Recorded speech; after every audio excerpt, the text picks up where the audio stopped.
Olá! Nesta nossa análise, a gente vai mergulhar em um conceito bíblico que é ao mesmo tempo profundo e, olha, fascinante: o juízo investigativo. Vamos juntos explorar o que as Escrituras realmente dizem sobre isso, sabe? Investigando seus fundamentos e, claro, o seu significado. Então, para começar, a gente parte de uma pergunta que é, na verdade, o coração de toda essa doutrina. Uma pergunta que, historicamente, levou a um estudo muito aprofundado da profecia bíblica. Bom, para a gente poder entender esse tema tão rico, nosso roteiro vai ser este aqui. Vamos construir o raciocínio passo a passo, começando lá nas bases simbólicas até chegar na realidade celestial. Certo, primeiro ponto. Antes de mais nada, a gente precisa entender o panorama geral, o contexto celestial, porque isso não é só sobre nós, a humanidade. A questão é muito maior, envolve o próprio caráter de Deus. O que as Escrituras descrevem é basicamente um grande conflito, uma controvérsia de proporções cósmicas, onde a justiça e o governo de Deus são postos em xeque. E nesse cenário, Satanás é apresentado como uma espécie de promotor, um acusador. A palavra grega antídicos, usada aqui, ela tem exatamente essa conotação legal, de um adversário num tribunal. Então, o ponto-chave aqui é o seguinte: essa fase do juízo que acontece antes da volta de Cristo não serve para Deus descobrir quem é salvo ou não, ele já sabe. A grande questão é a transparência. É uma oportunidade para o universo inteiro, para todos os seres criados verem a justiça de Deus em ação, antes que qualquer sentença final seja executada. Ok, agora vamos dar um passo atrás, lá para o Antigo Testamento. Porque Deus nos deixou um modelo muito visual, muito tangível, de como esse processo celestial funciona. Pensem no antigo santuário de Israel. Tudo o que acontecia ali, cada ritual, cada parte da estrutura não era por acaso. Era uma representação simbólica, quase como uma maquete, do plano de redenção que Cristo estaria realizando no céu. E dentro desse sistema do santuário, existia um dia que era o ápice de tudo. O dia da expiação, o Yom Kippur. Era o dia mais solene do ano. E o que é incrível é que esse único dia, descrito lá em Levítico, funcionava como um microcosmo de todo o tema do juízo e da purificação final. Era uma prévia do que aconteceria em escala cósmica. Olha só como o ritual era específico. Tinha um passo a passo bem definido. Primeiro, o sumo sacerdote entrava no lugar mais sagrado. Depois, 2 bodes eram trazidos. Um era sacrificado a Deus, simbolizando a purificação do santuário pelos pecados confessados. O outro, conhecido como o bode emissário Ca-Azazel, levava simbolicamente esses pecados para longe, para o deserto. O resultado, o santuário era considerado purificado e o povo tinha sua comunhão com Deus restaurada. É um processo completo: sacrifício, juízo e remoção do pecado. Tudo bem. Já vimos o que e o como de forma simbólica. Mas a Bíblia vai além. Ela nos dá também um quando. E para isso a gente precisa ir para os livros proféticos, especialmente Daniel e Apocalipse, que nos dão uma verdadeira linha do tempo.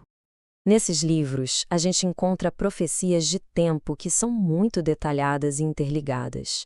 Por séculos, estudiosos, especialmente na linha de interpretação historicista, viram nessas profecias um mapa que aponta para os grandes eventos da história da salvação.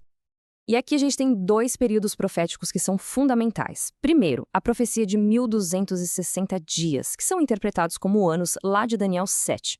Esse período marca uma fase de grande poder eclesiástico associado à figura do chifre pequeno, e o fim desse período nos leva diretamente à culminação da maior profecia de tempo da Bíblia, a dos 2300 dias ou anos de Daniel 8. É o fim dessa profecia que marca o início do grande dia da expiação celestial. E o cálculo dessa profecia de 2.300 anos aponta para o ano de 1844. Agora, é muito importante entender isso. Segundo essa linha de interpretação, 1844 não marca um evento aqui na Terra, como a volta de Cristo, por exemplo, mas sim o início de um evento no céu, o começo do juízo investigativo no santuário celestial, a fase final do ministério de Cristo como nosso sumo sacerdote. Muito bem. Isso nos leva ao coração da questão. Se esse juízo começou, o que exatamente está acontecendo nesse tribunal celestial? Como funciona? Foi justamente ao reestudar essas profecias que os pioneiros adventistas chegaram a essa compreensão. Eles perceberam que Cristo não estava voltando à Terra em 1844, mas sim iniciando uma nova fase de seu ministério no céu. E pela fé, eles o seguiram em sua obra no santuário celestial. E nesse processo, o papel de Cristo é duplo, e isso é fundamental. Por um lado, ele é o nosso advogado. Ele nos representa, apresentando o seu próprio sacrifício, seu sangue, em nosso favor. Ele defende a causa de todos que se arrependeram de verdade.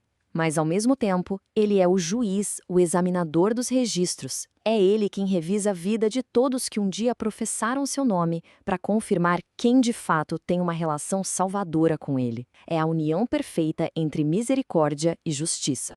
Então, quais são os grandes objetivos desse juízo? Bom, primeiro, vindicar o caráter de Deus, mostrar que ele é justo e misericordioso.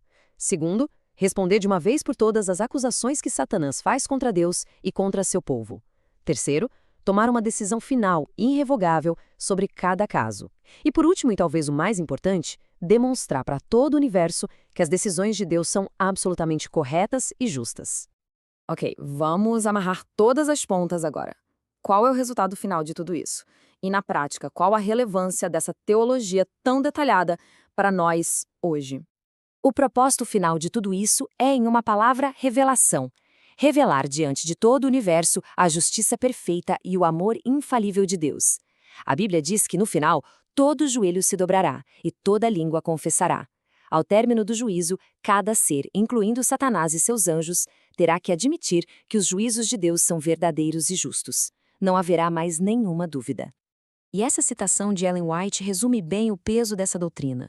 O ministério de Cristo no santuário celestial é visto como o centro da sua obra por nós. É tão essencial para o plano da salvação quanto foi a sua morte na cruz. Uma coisa complementa a outra. A cruz garante o perdão e o ministério no santuário aplica esse perdão e finaliza o caso. Isso nos leva à reflexão final. Se o juízo serve para confirmar aqueles que são salvos pela fé, em vez de ser algo para se ter medo, isso na verdade se torna uma fonte de profunda segurança. A questão que fica então é: de que maneira a compreensão de que temos um advogado, o próprio Cristo, atuando em nosso favor no tribunal celestial, pode fortalecer a nossa confiança e a nossa fé no dia a dia?